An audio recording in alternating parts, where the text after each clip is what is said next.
Hey everyone, Maria back with another Tech Tuesday video. This time we're going to be going over the Literary Reference Center. It's a great tool for students who are actually going through different types of Old English works like Macbeth, Hamlet, How to Kill a Mockingbird, and things like that. If they're reading one of those pieces of works and they have questions about the author, trouble understanding the content, or things like that, this is a great resource for you to utilize to kind of know more about the book. They break it down more, you know a little more about the author. They have like relevant articles and so forth. So as always, we're going to start off at our website. Let me get rid of my little box right here. We're going to go to maple.org. We're going to go to research and learning. And we're going to go to A to Z list. I'm going to scroll on down to Literary Reference Center. When you click on it, it's going to ask you for your library card number and your PIN. So please have that available. If you have any issues, you can always contact us. Either one of these means here, calling us 708-748-4431 or emailing us at mtslib@mapld.org. But you do need your library card and your PIN for this. So once you put that in, you're going to hit sign in and you will see this as your landing page. So you can go ahead and actually put in the work that you're actually studying and the author, or even typed works if you're doing Shakespeare and you need some help, kind of like the Cliff Notes versions. They won't give you exactly the Cliff Notes versions, but they'll give you a breakdown of certain areas that were like topics of the books and so forth. As you can see, they have the book highlights. These are the ones that students are asked to read, most notably. They also have featured works, and they also have featured authors. So these are always going to be the authors that, are notable and worthy of having their works published right here. And then you could always search articles for Edgar Allen Poe, for example, and it'll give you just different types of articles about him. You can go ahead and add in a different keyword up here if you're looking for like the Telltale Heart or the Raven, and it'll show you those. What I do like about this is that if you go ahead and say, for example, type in, we can pick the Chocolate War, which is another book that is pretty popular when it comes to suggested reading and certain grades. So as you can see, they have like Chocolate War. You can see presents 5 untitled poems from that. It's the story of what if.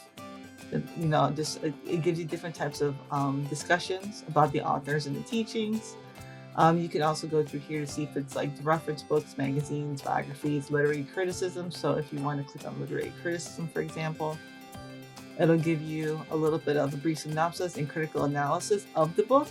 So that's another way for you to actually go in and say, like, maybe I didn't really understand certain parts. Maybe this is a part that is controversial in the book, noteworthy. So this would be something you could actually go if you click onto that literary criticism. This will give you a nice little breakdown about why these books are chosen for recommended reading in certain grades in school. Also, if you go and look on the left-hand side, you can see the browse section. You can browse studied authors, studied works, there's all works, full text classics. A lot of the times on this website, you will always get full text, so you don't have to worry about just giving a summary. It will give you the full PDF or HTML text. And then you have the reference shelf, which I actually like. So it has a Encyclopedia of Literature. Citation help was a big one, so I open up that one. So if you're worried about different types of citation styles, you can go ahead and look down here to give you an example of how to cite those sources, which is nice to use too. Sometimes they can get a little tricky and cost you points. There's also a research guide, literary glossary. So there's different types of strategies for researching, how to take good notes, and of course avoiding plagiarism, which is a big one, especially when you're English classes. They want to make sure that your point of view is your point of view. And if they want you to do a paper based on just facts, how to cite those sources correctly. So this is just a glossary. Sometimes the terms, and especially things like Shakespeare, can get a little bit complicated and hard to understand. You can always write the terms here and you'll get the definition. Let me go back.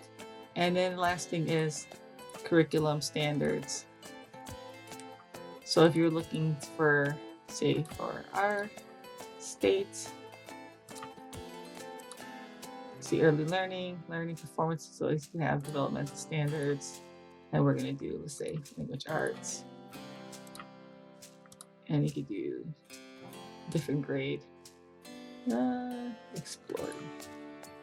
So this demonstrates different types of standards. So this gives you an idea of what you're supposed to understand from the body of work that you're reading. So you can always look at different grades and gives yourself an idea of what your, instructor, your teacher is going to be asking you as far as what your, your comprehension of the topic and the material that you're covering. But it's a great resource. I really, really like it. And it's simple to use, and it's just usually for titles that you would see here. Like I said, Macbeth, Hamlet, just a lot of the titles that you normally would see. So I could go in most studied works.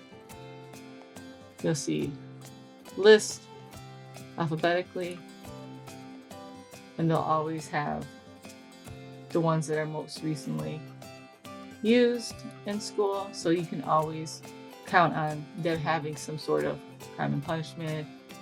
They'll have like Little Women and things like that.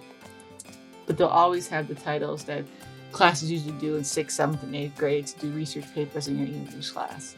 But yep, very simple, easy to use. Once again, you're going to go to our website, mapld.org. You're going to go to Research and Learning, A to Z list, scroll on down, and go to Literary Reference Center.